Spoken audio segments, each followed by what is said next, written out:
So एन्व्हायरमेंटचा आपण बघत होतो. स्लाइड नंबर आपली आता चाललेली आहे 33. दुर्घटना आणि रासायनिक प्रदूषण, disasters and chemical pollution.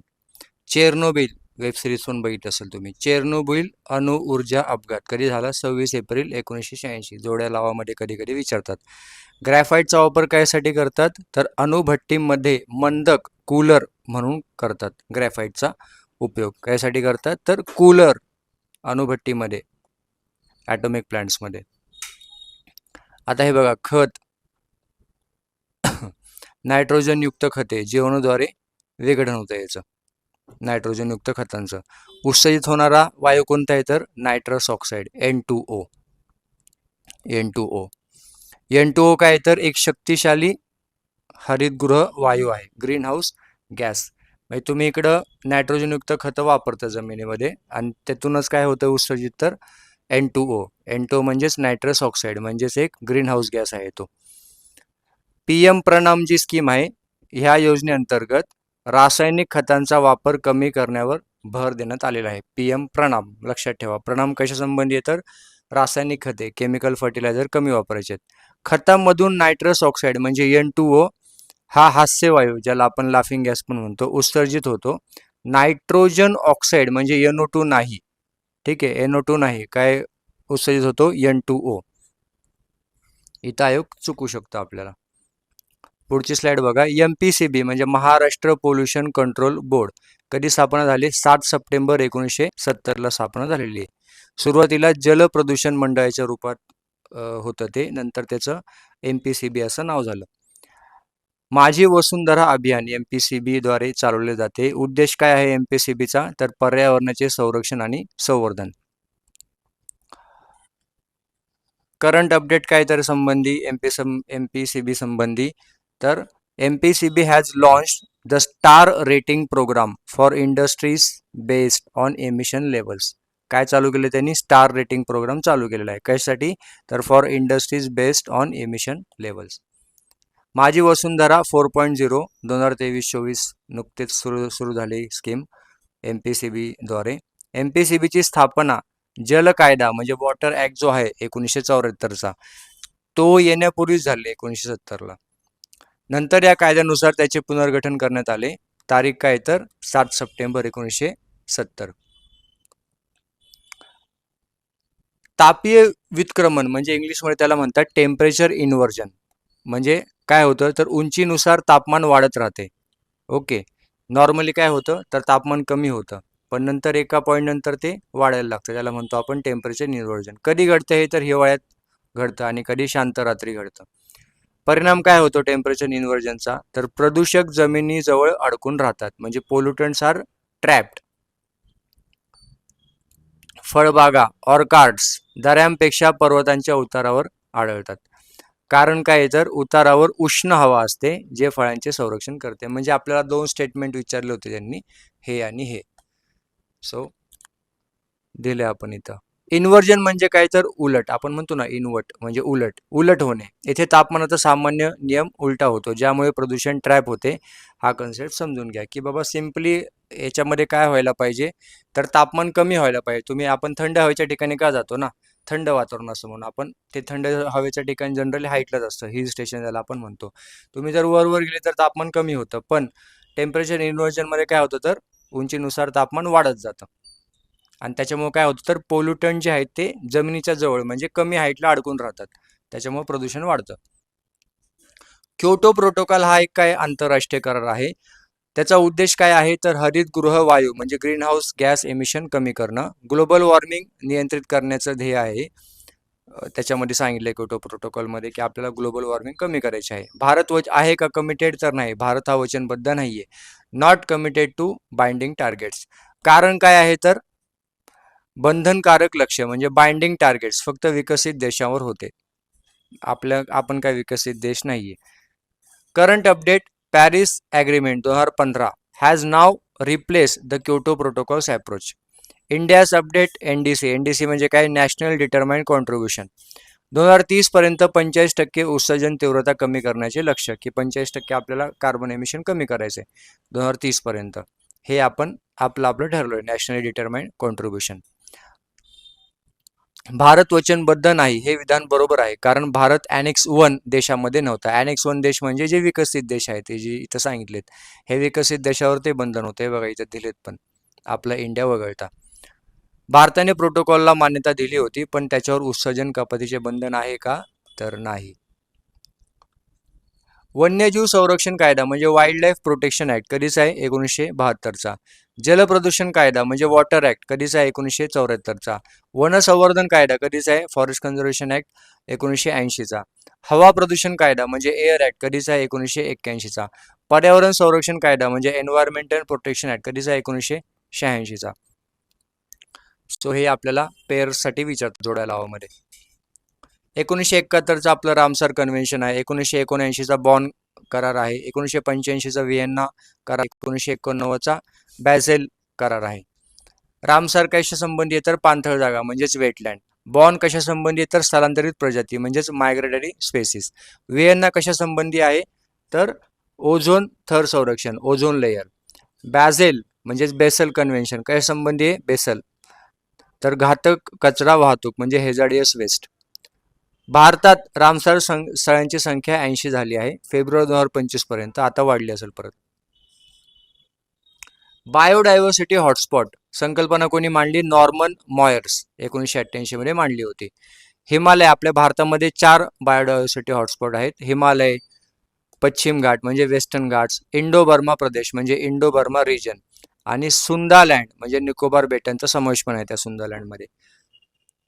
Aravalli, eastern Ghats हे हॉटस्पॉट आहेत का, तर नाहीत. लक्षात ठेवा. काय काय आहे, हिमालय आहे, वेस्टर्न घाट आहे, इंडो बर्मा प्रदेश आहे आणि सुंदालँड.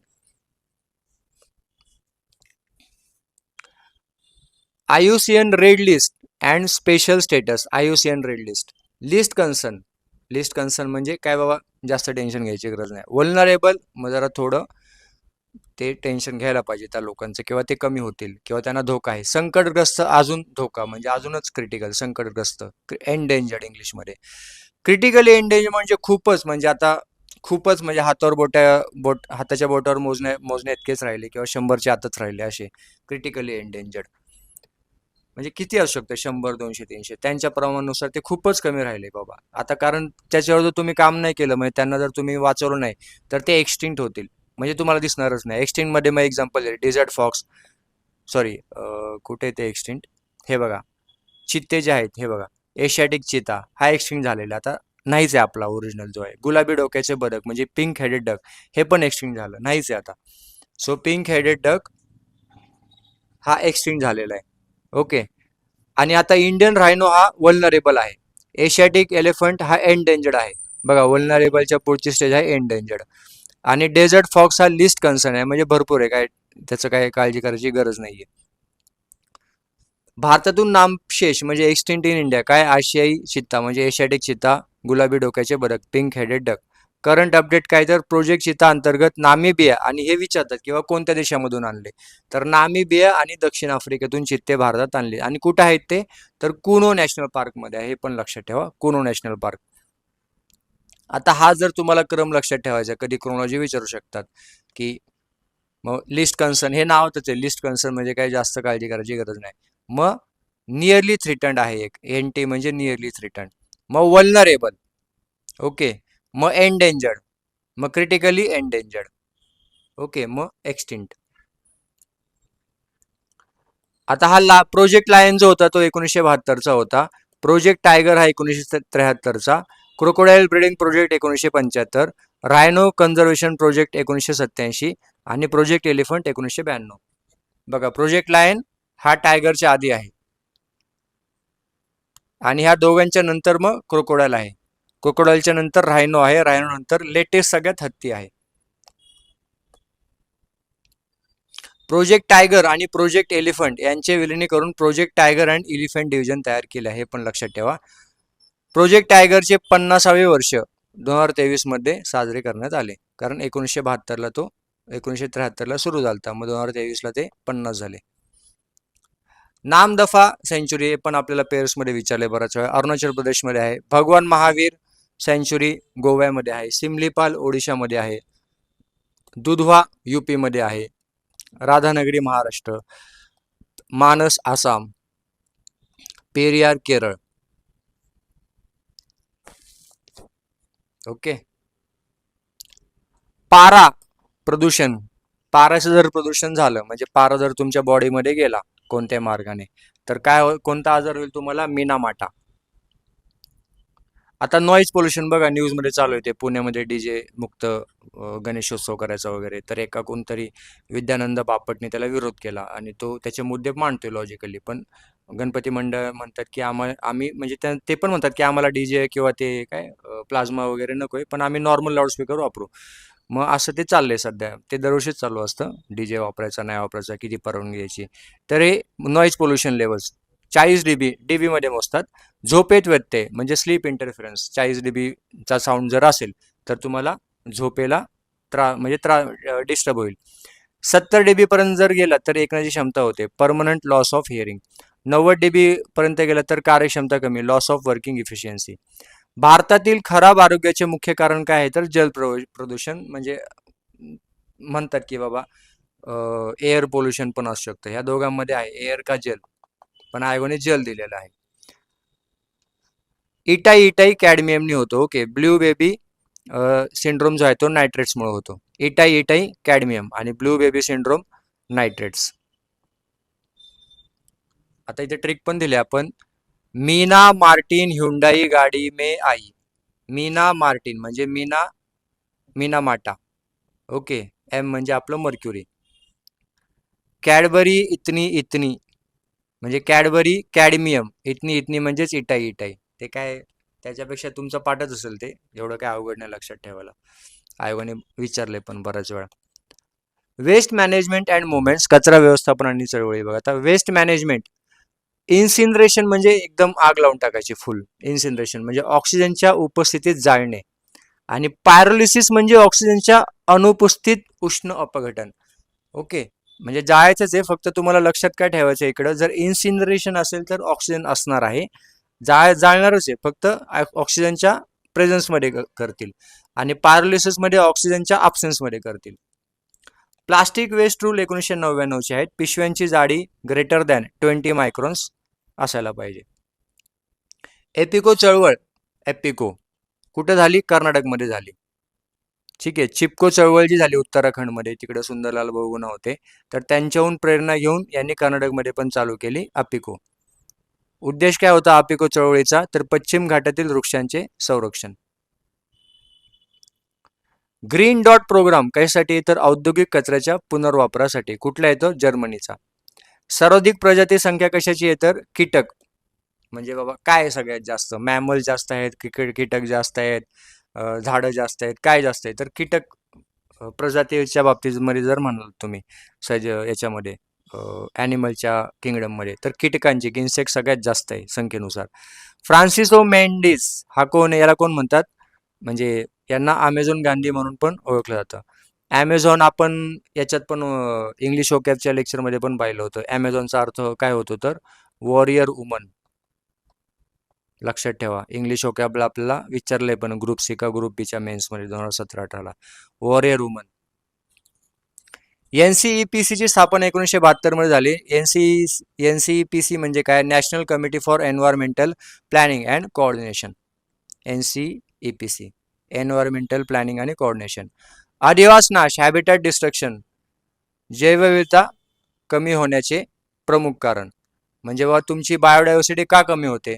त्याची बरीच कारणे, पण त्यातलं एक महत्त्वाचं कारण आहे हॅबिटॅट डिस्ट्रक्शन. तुम्ही उद्योगधंद्यासाठी किंवा खाणी वगैरे मायनिंगसाठी जमिनी घेता, म्हणजे जंगलामध्ये तुम्ही काय करता? जंगल नष्ट करता. ओके. किंवा खाणीसाठी पण जंगल नष्ट करता, काही असेल तुम्हाला काही करायचं असेल तिकडं. आता आरावलीचं पण न्यूजमध्ये होतं खूप दिवस. मग त्याच्यामुळे काय होतं? तिथलं हॅबिटॅट डिस्ट्रक्शन होतं, म्हणजे ते राहणार कुठं ना? तुम्ही तेच नष्ट केलं तर ते काय करतील तिथले प्राणी किंवा वनस्पती? मग त्याच्यामुळे काय होणार? जैवविविधता म्हणजे बायोडायव्हर्सिटी कमी होणार. बायोस्फेअर रिझर्व्ह झोन्स, कोर असतं मध्ये, हे बघा इथे दिले कोर, मग बफर आणि मग ट्रान्झिशन. आता पर्यावरण संबंधी कायदे आणि जे हे करार वगैरे ते बघू. वाईल्ड लाईफ प्रोटेक्शन ऍक्ट 1972चा आहे, वॉटर ऍक्ट 1974चा आहे, forest act forest conservation act 1980चा आहे, एअर ऍक्ट 1981चा आहे, एन्व्हायरमेंट ऍक्ट 1986चा आहे. बघा, wild life protection act 1972, water 74, forest conservation 80, air act 81, environment 86. प्रदूषणचं आपण बघितलं, मीनामाटा मर्क्युरीमुळे होतो आणि इटाई कॅडमियममुळे होतो. प्रदूषक N2O हे फर्टिलायझर मधून येतं, जे नायट्रस ऑक्साईड, आणि CFC जो आहे आपला ओझोनला प्रॉब्लेम करतो, ओझोन डिप्लीट करतो. आंतरराष्ट्रीय करार बघा, रामसर बघितला आपण 1971चा आहे, वेटलँड संबंधी आहे. व्हिएन्ना कन्व्हेन्शन ओझोन संबंधी 1985चा आहे, आणि बेसल कन्व्हेन्शन जे 1989चे वेस्ट हॅझार्डस वेस्ट संबंधी आहे. वेस्टर्न घाट तप्तस्थळे म्हणजे आपलं biological biodiversity hotspot. So western Ghat आहे, 4 आहेत आपल्याकडे, एक वेस्टर्न घाट, एक हिमालय, एक इंडो बर्मा आणि सुंडालँड. संवर्धन प्रकल्प म्हणजे कन्झर्वेशन प्रोजेक्ट लायन 1972चा, त्याच्या नेक्स्ट इयरला टायगर चालू झालाय, प्रोजेक्ट टायगर. त्याच्यानंतर 1975ला क्रोकोडाईल आणि एलिफंट 1992ला. MPCB म्हणजे महाराष्ट्र पोल्युशन कंट्रोल बोर्ड 1970ची स्थापना आहे, आणि NCEPC 1972ची स्थापना आहे. पुढं बघा, स्लाइड नंबर 50. एन्व्हायरमेंट, AC टान्सले यांनी दिली व्याख्या. काय व्याख्या दिली एन्व्हायरमेंटची? सजीवांच्या विकासावर परिणाम करणारे सर्व घटक, त्याला एन्व्हायरमेंट अशी व्याख्या केली आहे त्याची AC टान्सले यांनी. परिसंस्थेचे घटक काय आहेत? तर जैविक आणि अजैविक दोन्ही पण, बायोटिक आणि अबायोटिक.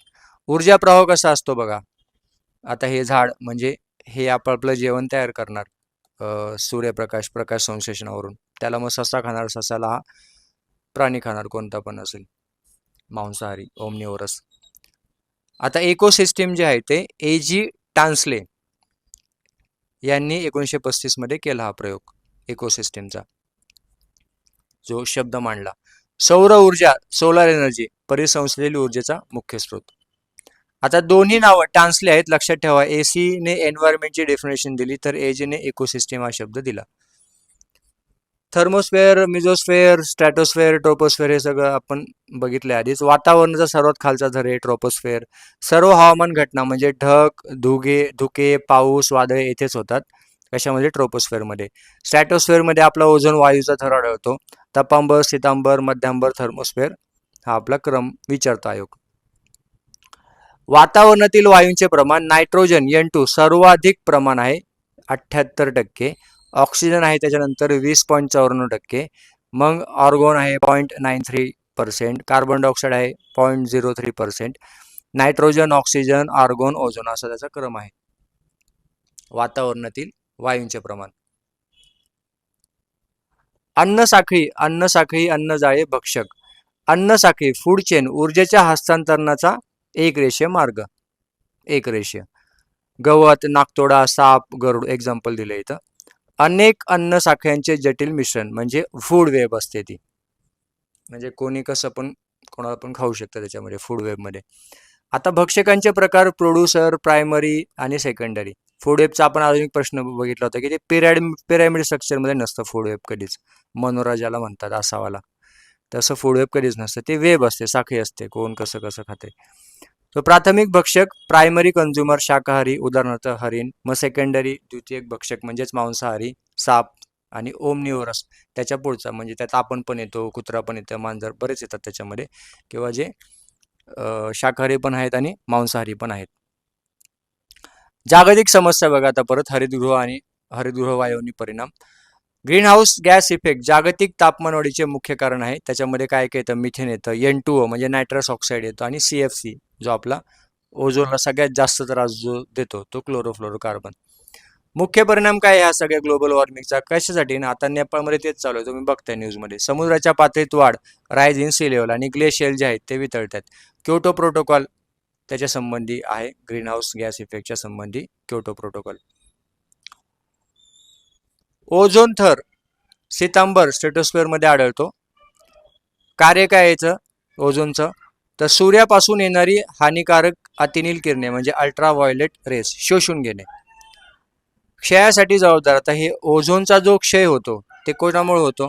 तर CFC, N2O हे बघा CFC आणि N2O नायट्रस ऑक्साईड. आणि त्याला प्रोटेक्ट म्हणजे त्याला वाचवण्यासाठी कोणता करार आहे तर मॉन्ट्रियल प्रोटोकॉल. चिपको आंदोलन आपण बघितलं, हे वृक्षतोड थांबवण्यासाठी आहे, डिफॉरेस्टेशनसाठी. सुरुवात 1972 मध्ये झाली. आणि कोण होतं तिकडं मेन माणूस तर सुंदरलाल बहुगुणा. सेव्ह ताज कॅम्पन हे यूपी मध्ये आहे, ऑब्विसली आग्रा यूपी मध्ये आहे. कैगा अणुऊर्जा प्रकल्प विरोधी चळवळ ही कर्नाटक मधली आहे. Silent valley, save silent valley हे केरळमध्ये आहे. संबंधित संस्था कोणती आहे तर केरळ शास्त्र साहित्य परिषद. बघा चिपको तुमचं 1972चं आहे, जुनं आहे खूप. सुंदरलाल बहुगुणा. सेव्ह ताज कॅम्पेन यूपी मध्ये, कैगा कर्नाटकमध्ये, सायलेंट व्हॅली केरळमध्ये. परत आलं बघा 1972 स्टॉकहोम कॉन्फरन्स, पहिली आंतरराष्ट्रीय पर्यावरण परिषद 5 जून 1972, जागतिक पर्यावरण दिन म्हणून पण साजरा केलं जातं. 1977ला नैरोबी परिषद आहे, नैरोबी कॉन्फरन्स. विषय काय तर वाळवंटीकरण, डेझर्टिफिकेशन आपल्याला कमी करायचे.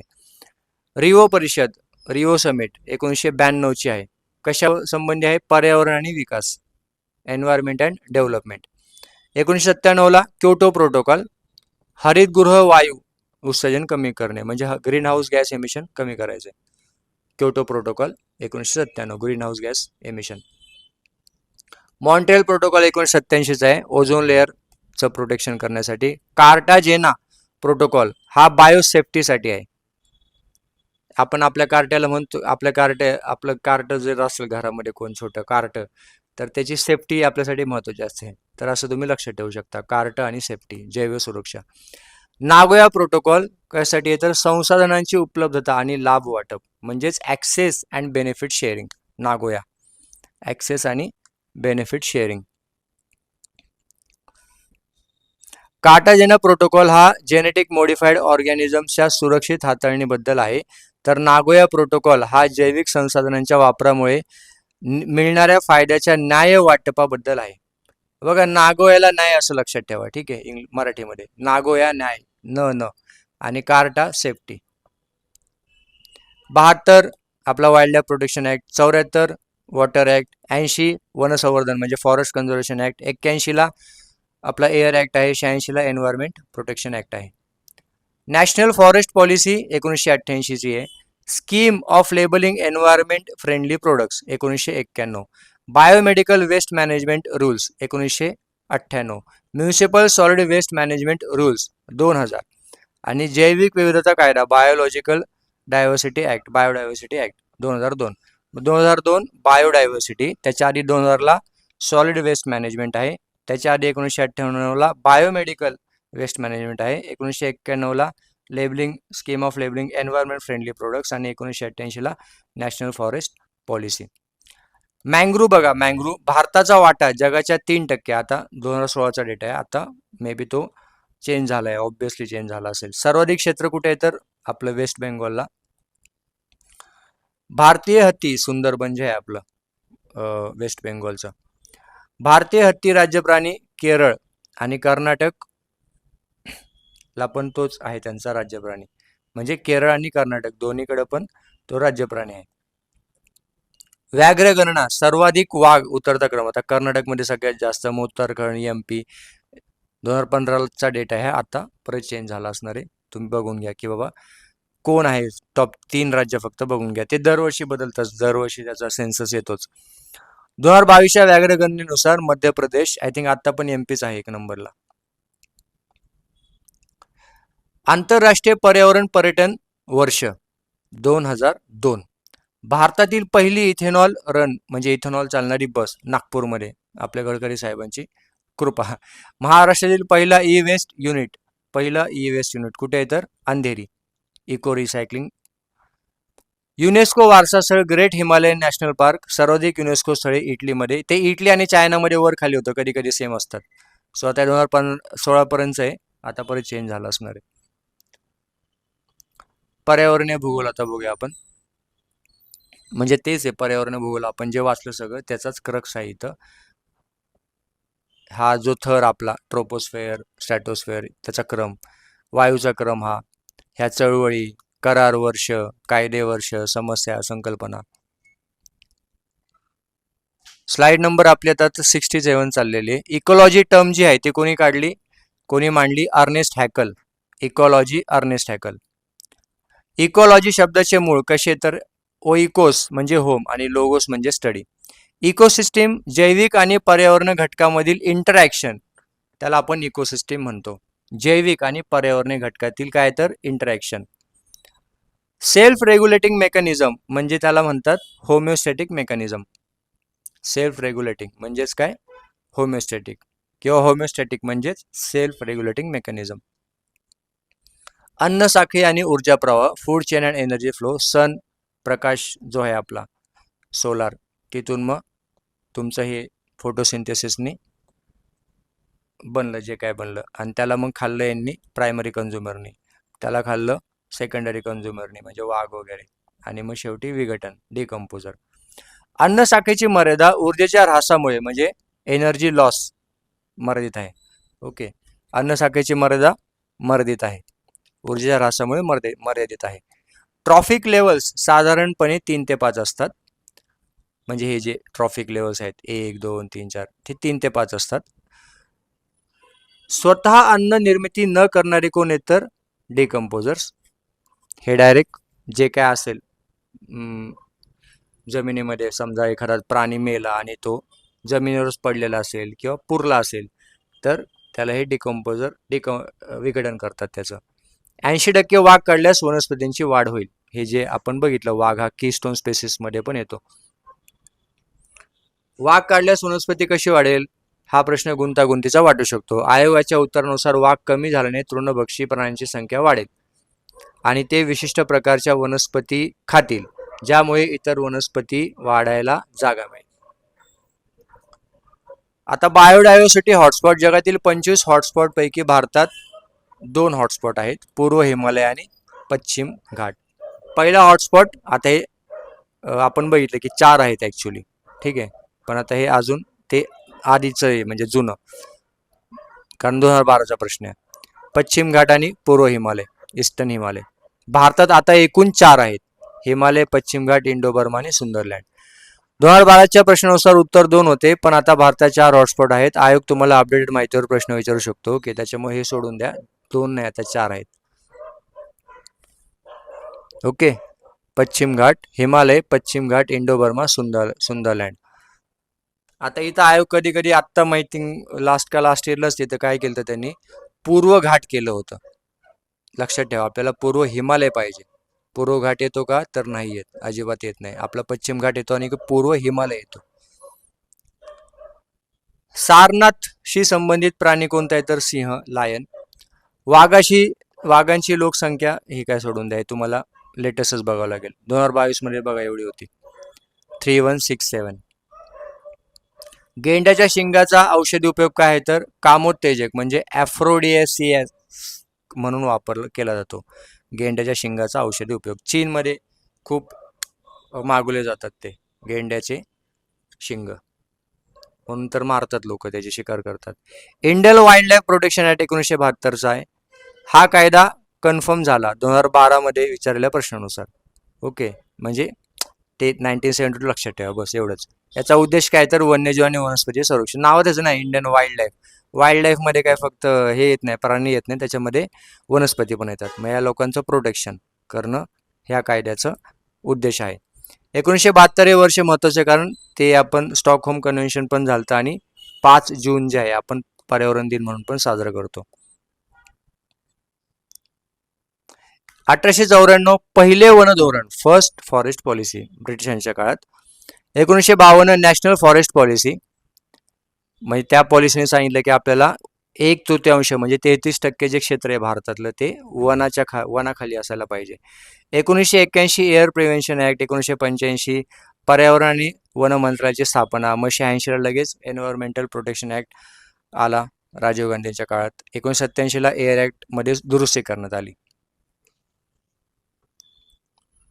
जागतिक पर्यावरण दिन 5 जूनला आहे. NCEPCची स्थापना 1972ची आहे. शाश्वत विकासाशी संबंधित आहे काय, अजेंडा 21.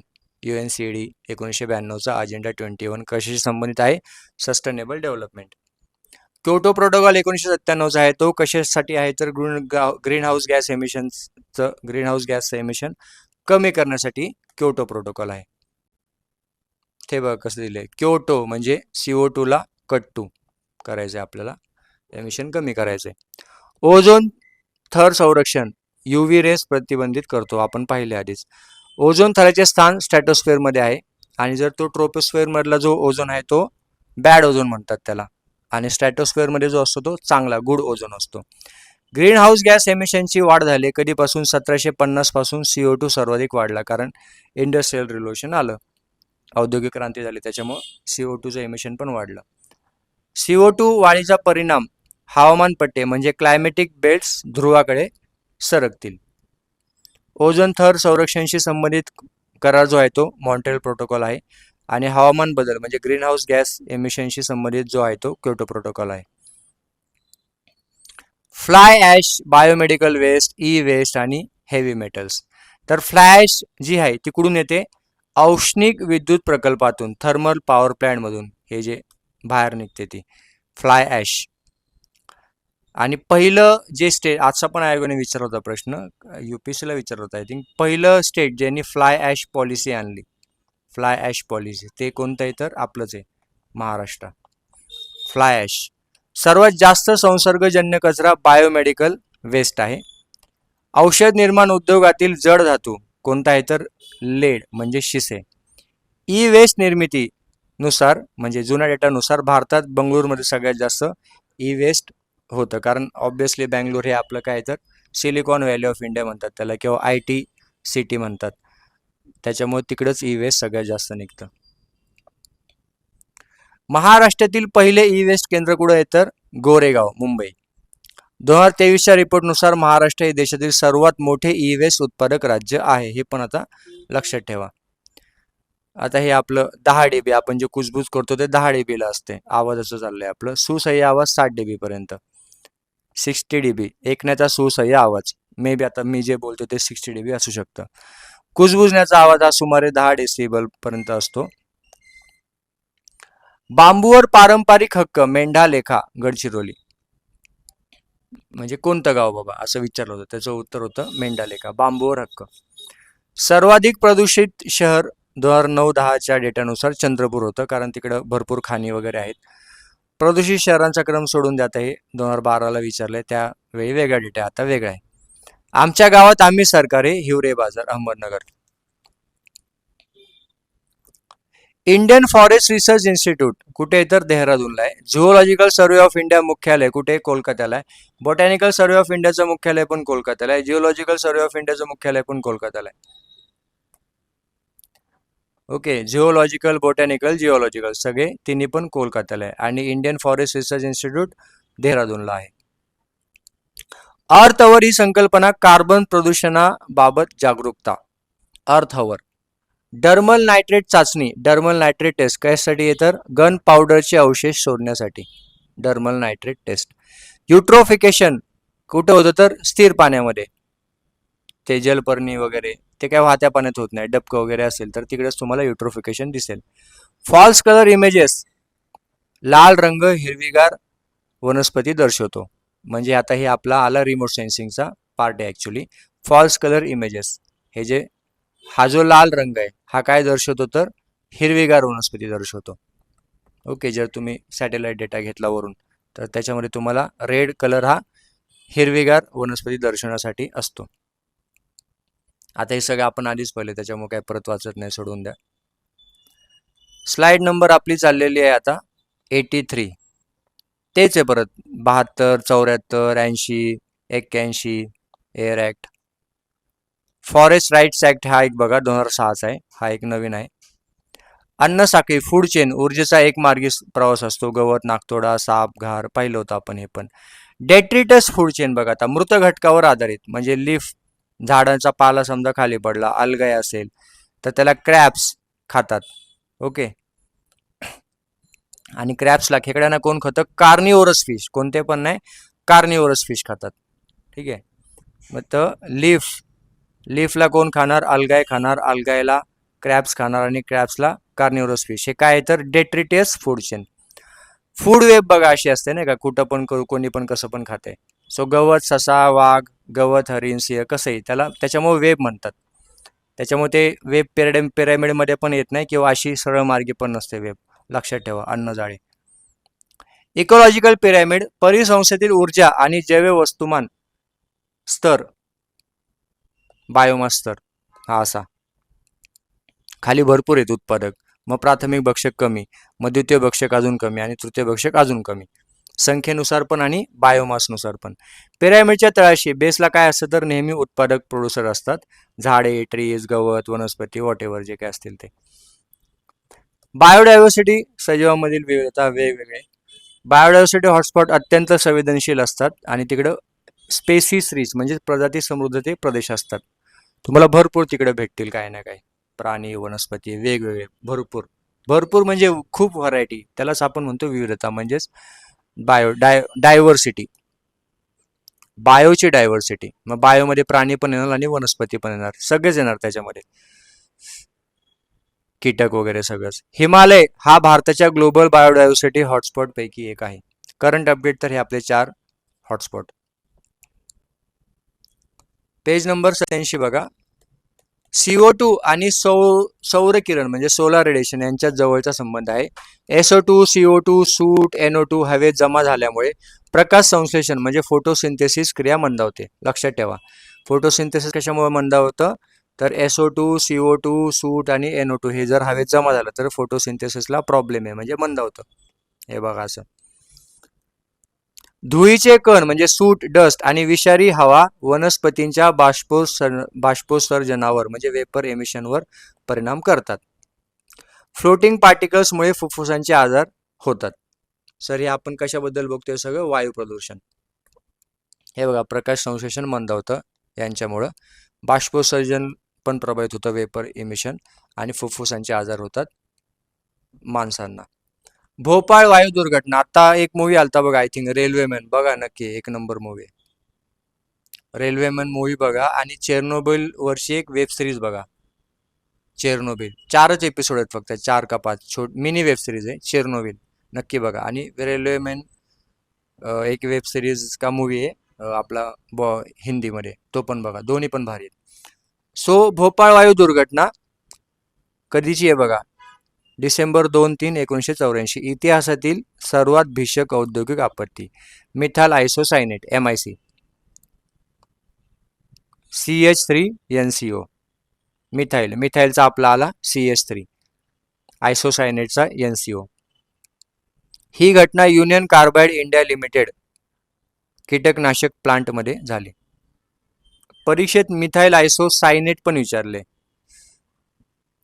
आणि मिथाइल क्लोराइड असे ऑप्शन दिलेत. लक्षात ठेवा सायनेट.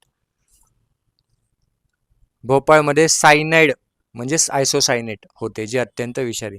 आपण म्हणतो ना सायनाइट वगैरे, सायनाइड वगैरे खातात बघा ते लोक सुसाईड करताना. टेररिस्ट वगैरे असतात बघा, टेररिस्टच्या गळ्यामध्ये एक ते असं लॉकेट असतं छोटंसं, तुम्ही बघितलं असेल मूवी याच्यामध्ये. तर त्यांना जर पोलिसांनी म्हणजे आर्मीनं वगैरे पकडलं तर ते लगेच ते तोंडात टाकतात नाही का, म्हणजे ते लगेच ऑन द स्पॉटच मरतात. तर दॅट इज सायनाइड. मग ते सायनाइड विषारी आहे, सायनेट जवळच आहे तसं लक्षात ठेवू शकता तुम्ही. काही इथंच चुकवतात ते, जसं इथं चुकलं होतं क्लोराईड दिलं होतं, क्लोराईड नाही येते काय सायनाइड आहे. DDT कीटकनाशक, पहिले क्लोरिनेटेड सेंद्रिय कीटकनाशक. एंडोसल्फन कीटकनाशक इन्सेक्टिसाइड. BHC कीटकनाशक पेस्टिसाइड आणि 2,4-D तणनाशक विडीसाइड. 1999 ओल्ड रूल आपला प्लास्टिक संबंधी. कॅरी बॅगची जाडी 20 मायक्रॉन्सपेक्षा कमी नसावी. ओके, 20 मायक्रॉन्सपेक्षा त्या कमी जाड नसाव्यात, त्या जाड असल्या पाहिजेत. 2022 न्यू रूल्स. 1 जुलै 2022 सिंगल यूज प्लास्टिकवर बंदी आहे. जे नाही का एकदमच पातळ असतात त्या सिंगल यूजवाल्या, त्या तर बंदच केलेल्या आहेत. 31 डिसेंबर 2022 120 मायक्रॉन्सपेक्षा कमी जाडीच्या पिशव्यांवर बंदी केली. म्हणजे इथं 20 मायक्रॉन होते 1999ला, आता 2022ला 120 मायक्रॉन केले. म्हणजे बघा 20, 50, 75, 120. ग्रीन हाऊस गॅस इफेक्टसाठी जबाबदार नसलेला वायू तर ऑक्सिजन आहे. आपण पाहिल्याचं काही देणं घेणं नाही. कोण जबाबदार आहे? CO2, CH4, N2O, CFC. आणि त्यांचा योगदानाचा क्रम पण विचारला होता.